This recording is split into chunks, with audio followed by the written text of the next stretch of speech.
Sejam bem-vindos, pessoal, a mais um vídeo. Agradeço mais uma vez vocês por estarem aqui para a gente trocar uma ideia, para a gente bater um papo. E tivemos aí, ó, a rodada da Copa do Brasil. A Copa do Brasil começou, né, com os primeiros jogos e nós tivemos a vitória do Cruzeiro. O Cruzeiro venceu o Galo dentro da casa do Galo por 2-0, inclusive um golaço, uma pintura do Fabrício Bruno. Que golaço que foi aquele, hein? Rapaz do céu. Aquele dali, acho que o cara não acerta nunca mais um igual na carreira. Mas foi um baita de um golaço. E o Atlético Mineiro já começou a cobrança, né? Já teve bate-boca do Hulk, já teve bate-boca do Cuca com os torcedores. O negócio está pegando, o galinheiro está pegando fogo. A raposa ontem entrou no galinheiro e aprontou no galinheiro. E o Atlético Mineiro fez um jogo muito... Assim, eu acho que fisicamente o Atlético até teve muito ímpeto físico. Eu acho que não faltou vontade por parte dos jogadores. Só que o Atlético tentou adotar uma estratégia para cima do Cruzeiro. Eu assisti umas partes do jogo, né? Por isso que eu tô falando. O Atlético tentou adotar uma estratégia no contra-ataque, né? Utilizar ali um pouco mais das jogadas, né, jogadas mais verticais, utilizar jogadas em profundidade, fazer algumas conexões diretas para tentar surpreender o Cruzeiro em contra-ataque com velocidade. Então o Atlético chamava o Cruzeiro um pouco para o seu campo e depois tentava as jogadas de bola longa com o Dudu ali, o Dudu muito abaixo. Galera, o Dudu, pô, dormindo com a bola, perdendo a bola ali do jogador do Cruzeiro, né? Os defensores do Cruzeiro dando bote fácil no Dudu. O Dudu totalmente apático no campo. Via que os jogadores eles não conseguiam organizar, eles não conseguiam se organizar, não era uma equipe taticamente organizada. E aí o Cruzeiro abriu o placar com o Fabrício Bruno e depois teve gol ali do artilheiro do Campeonato Brasileiro, que é o Caio Jorge, que concluiu a vitória por 2-0. O Cruzeiro saiu muito na frente. E assim, meus amigos, eu falo para vocês que o Cruzeiro tem grandes chances de conquistar essa Copa do Brasil. A equipe, ela tá muito bem treinada pelo Jardim, os jogadores parece que estão muito bem entrosados, estão com muita vontade e tudo dá certo para os caras. Então eu acho que o Cruzeiro ele tem grandes chances de vencer a competição da Copa do Brasil. Eu coloco ele sendo um dos favoritos. Outro jogo que nós tivemos foi o jogo do Corinthians. O Corinthians venceu por 1-0. O Atlético Paranaense até fez um gol também, mas acabou sendo anulado pelo Wilton Pereira. Eu acho engraçado que os jogos do Corinthians é tudo o Wilton Pereira Sampaio que apita, né? Vocês já perceberam? Mas aí acabou sendo anulado. Eu acho que realmente a bola resvala ali na mão do jogador do Atlético Paranaense e a decisão acho que foi correta, assim, da anulação. O que vocês acharam, né? Quem viu o lance aí, coloca nas opiniões aí, mas eu acho que foi uma decisão correta. E aí o Corinthians venceu de 1-0 na casa do Atlético Paranaense. E o terceiro jogo da noite que nós tivemos foi o Botafogo e Vasco da Gama, que teve um empate. Exatamente, o Botafogo empatou com o Vasco lá em São Januário por 1-1. E a torcida do Botafogo está muito ácida e muito crítica. Eu tava vendo aqui, ó, um torcedor falando que falta, sabe, desejo. Eu não vou falar a palavra aqui, mas vocês entenderam. Falta desejo, falta vontade do Botafogo vencer, que o Botafogo de 2024 tinha isso. Mas eu vou falar uma coisa pra você, torcedor do Botafogo. O Botafogo de 2024 tinha muitas coisas além do desejo.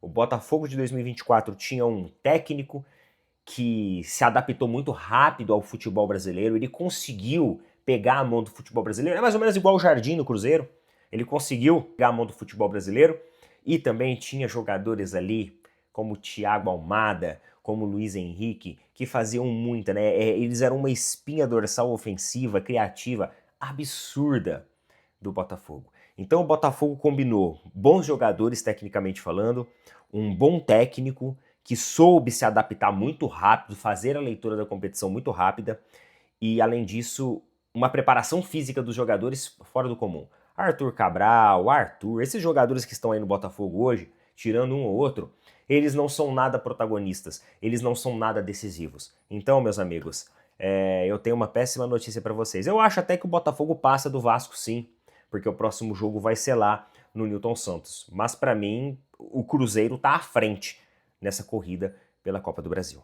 E por falar em Copa do Brasil, hoje nós temos jogos também da Copa do Brasil. Hoje nós temos o Bahia versus o Fluminense para definir quem que vai ser os semifinalistas da competição. Roda essa vinheta aí e vamos trocar uma ideia.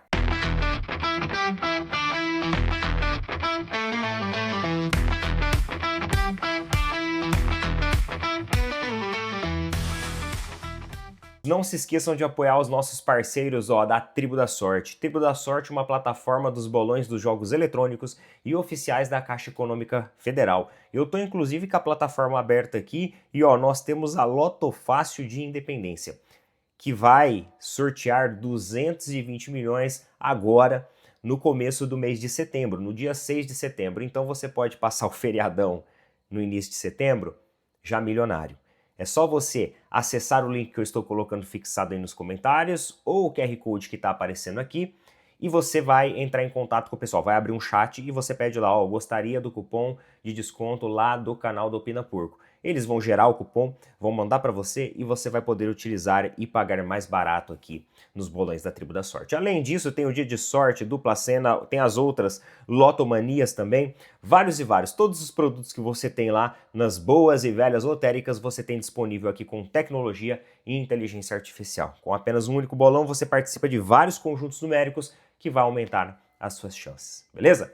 Tribo da Sorte, galera. Tamo junto. Eu tava assistindo uma entrevista do João Paulo Sampaio lá no, se eu não me engano, foi no Pode Porco, acho que no Pode Porco, essa entrevista, né, que é um podcast. Ele fez uma longa entrevista lá, falou sobre vários assuntos, ele conversou inclusive sobre a proposta que ele teve tanto de Corinthians quanto de Flamengo. O João Paulo Sampaio, ele foi um gerente de futebol, um diretor de futebol das categorias de base preterido tanto por Corinthians quanto pelo Flamengo. E, inclusive, ele falou que a proposta, financeiramente falando, do Flamengo, ela era excepcional, ela era uma proposta muito boa. Isso porque lá dentro do Flamengo tem pessoas que vê com bons olhos o trabalho do JP Sampaio, e não é à toa. Pô, o trabalho do cara, ele tá aí pra gente ver quantos e quantos jogadores ele já lançou aí pro mundo, né? Quantos e quantos milhões ele já fez. E ele falou em um trecho dessa entrevista sobre a paixão do torcedor. E na minha opinião, cara, isso daí é um tapa na cara de quem tenta moldar o torcedor. A presidente quer que a gente torce de um jeito, o técnico quer que a gente torce de um jeito. Todo mundo lá dentro do Palmeiras quer que o torcedor tenha uma reação. Só que, na verdade, o torcedor ele é movido pela paixão. E o João Paulo Sampaio ele falou muito sobre isso. Sobre a legitimidade do ato de torcer, da paixão do torcedor. E que não tem como a gente modular isso, que não tem como você tentar manipular de certa forma isso. De forma bastante educada, de forma bastante cordial, com palavras leves, ele, na verdade, deu ao torcedor toda a liberdade em protestar, em contestar, em exigir um Palmeiras cada vez mais competitivo.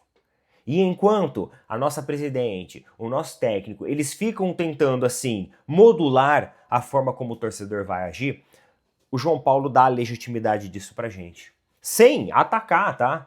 Ele não... Pra quem não viu a entrevista, ele não gerou nenhuma sensação de mal-estar dentro do Palmeiras com isso. Ele não falou diretamente da Leila, ele não falou diretamente do Abel, mas ele falou diretamente do torcedor. E sobre a paixão legítima que o torcedor tem, e que é assim, o torcedor ele é apaixonado, o torcedor ele vai querer vencer, o torcedor ele vai querer cobrar. Ele, deu um tapa ali com delicadeza, né? Se existe uma maneira de dar um tapa delicado, foi o que ele fez ontem, mas obviamente sem comprometer absolutamente nada. Ele só deu moral e corda para aquilo que o torcedor cobra. E esse papinho aí de que a torcida pressiona o técnico, a torcida pressiona o jogador, é blá blá blá. Eles estão milionários, eles estão com o bolso cheio de dinheiro. Tem que ser cobrado mesmo. Aí vai lá a presidente do Palmeiras e liga o som no talo para não escutar o protesto e a cobrança da torcida. Isso é uma maneira ridícula de tentar reduzir a participação do torcedor dentro do campo com o seu protesto, sendo que é um direito nosso. O Palmeiras, a gestão do Palmeiras está cheia de fazer isso. Sobe o som. Quando o Palmeiras tem um resultado negativo e a coisa tá feia, o som sobe lá no talo. Os jogadores não conseguem nem dar entrevista pros repórteres porque não escutam. De tão alto que tá o som para não escutar a cobrança da torcida. Isso não é pressão não, vocês ganham muito bem, e muito bem, para aguentar uma vainha. Pode ficar tranquilo que não vai agredir, não vai matar ninguém, vocês levar um ou serem chamados de burros, eventualmente se acontecer. Eu não sou a favor de xingamento. Eu não sou a favor, mas tem gente que é. Então o João Paulo Sampaio falou sobre isso, achei muito boa a entrevista dele. Quem quiser dar uma olhada depois, o cara foi muito bem mesmo. E agora vamos lá, meus amigos. Saiu aqui uma matéria sobre o ranking de investimentos na contratação de jogadores dessa temporada, dos clubes na América do Sul. E o Palmeiras foi o clube que mais gastou na América do Sul com a contratação de jogadores. Talvez o clube que mais gastou das Américas, tá? Eu não sei lá, quanto que o Inter de Miami fez em contratação, mas creio que não passou os valores do Palmeiras, não. Na verdade, eu acho que se a gente pegar aí os continentes América do Sul, Central e Norte, o Palmeiras foi o clube que mais gastou. Mas vamos lá, tá? Palmeiras, 130 milhões de dólares. Isso dá 705 milhões de reais investidos. O Palmeiras investiu 705 milhões de reais na contratação de atletas. Em segundo lugar ficou o Botafogo. 629 milhões. 629 milhões para não ter resultado nenhum até agora, né? Os resultados do Botafogo são muito discretos. Se eventualmente sair uma Copa do Brasil aí da cartola, ok, beleza, legal, mas não tá cheirando isso não, viu? Não tá cheirando isso não. River Plate, 61 milhões de dólares, ou seja, 330 milhões de reais. Quarto lugar, Flamengo, 304 milhões de reais. E quinto lugar, o Boca Juniors, com 223 milhões de reais. Vocês perceberam que os investimentos do Palmeiras foi 2 vezes e mais um pouco o investimento do Flamengo? Isso aqui, pessoal, nós até falamos no vídeo ontem à noite um pouquinho sobre essa questão financeira. Isso aqui é algo que me deixa um pouco preocupado. Um pouco preocupado porque eu acho que nós precisamos ter retorno esportivo. O Flamengo, ele tem uma arrecadação maior que a do Palmeiras. Quando a gente tem o balanço lá no final do ano, o Flamengo ele tem uma arrecadação maior que a do Palmeiras, né? O que me preocupa é que nós gastamos mais que o dobro do Flamengo. Será que as nossas receitas vai cobrir isso? O que me preocupa é chegar no final do ano, o Palmeiras não ter retorno esportivo e aí o ano que vem a gente ficar um pouco amordaçado. E o que eu sinto também é que o Palmeiras errou no seu planejamento, isso foi admitido internamente pela diretoria, mas que o Palmeiras também agora tenta consertar o seu planejamento, investindo alto, mas preparando um clube muito focado para 2026. De verdade. Eu não sei porquê, mas eu tenho a sensação, galera, que o Palmeiras está se preparando para 2026. E que talvez, dentro, nos bastidores do Palmeiras, já até esperam que o Palmeiras não tenha um retorno esportivo significativo esse ano, em termos competitivos, em termos ali de ganhar títulos. Eu espero que eu esteja errado. Mas eu acho que dentro, as portas fechadas, se o Abel perder a Taça Libertadores, se o Abel perder o Campeonato Brasileiro, a renovação dele vai continuar na mesa, da mesma forma, porque o Palmeiras já se planejou para isso. A gente errou o planejamento, então vamos preparar agora 2026. Se 2025 não der certo, tudo bem, vamos preparar para 2026. Porque aí o Paulinho volta, aí vai ter ali a chegada do Andreas agora, aí tem os outros jogadores que foram contratados, e por aí vai. Então eu tenho essa sensação. Eu espero estar errado, mas eu tenho essa sensação. Eu não sei não, pessoal, eu acho que eu tô certo. Se nós não tivermos um retorno esportivo esse ano, tá nos planos deles. Vocês podem ter certeza que o Abel não cai, o Abel não sai, ele vai ter o seu contrato renovado. Pode ter certeza disso. E isso vai ser a prova de que já estava nos planos deles já. Porque eles erraram no planejamento de 2025. Na verdade, eles já vêm errando no planejamento há 2, 3 anos atrás. Lá em 2022, ele já começou... Em 2021 já começaram errando no planejamento. E aí só foi uma bola de neve, né, que aconteceu. Com contratações de jogadores medianos para baixo, que não trouxeram o retorno esportivo que a gente queria. E os títulos que o Palmeiras conquistou depois, quem trouxe esses títulos eram os jogadores que lá já estavam. Vamos observar. E outra notícia também, e não menos importante, é que o Flamengo vai receber um valor histórico em relação a patrocínio de camisa. No passado, o valor do patrocínio da camisa do Flamengo ela já era muito alta, né? O Flamengo tinha a camisa mais valorizada do Brasil. Só que agora, galera, agora esses valores batem quase meio bilhão. Bate quase meio bilhão. 444,8 milhões de reais. É esse o valor da camisa, do uniforme do Flamengo. Contando, né, ombros, os fornecedores de materiais esportivos, patrocínio master, mangas, costas, a numeração também tem propaganda, barra traseira também tem propaganda, aí tem o calção e tem o meião que tem valores menores, mas que completam também essa soma de 444,8 milhões de reais em patrocínio. Galera, é muita coisa. Subiu muito o sarrafo do futebol brasileiro.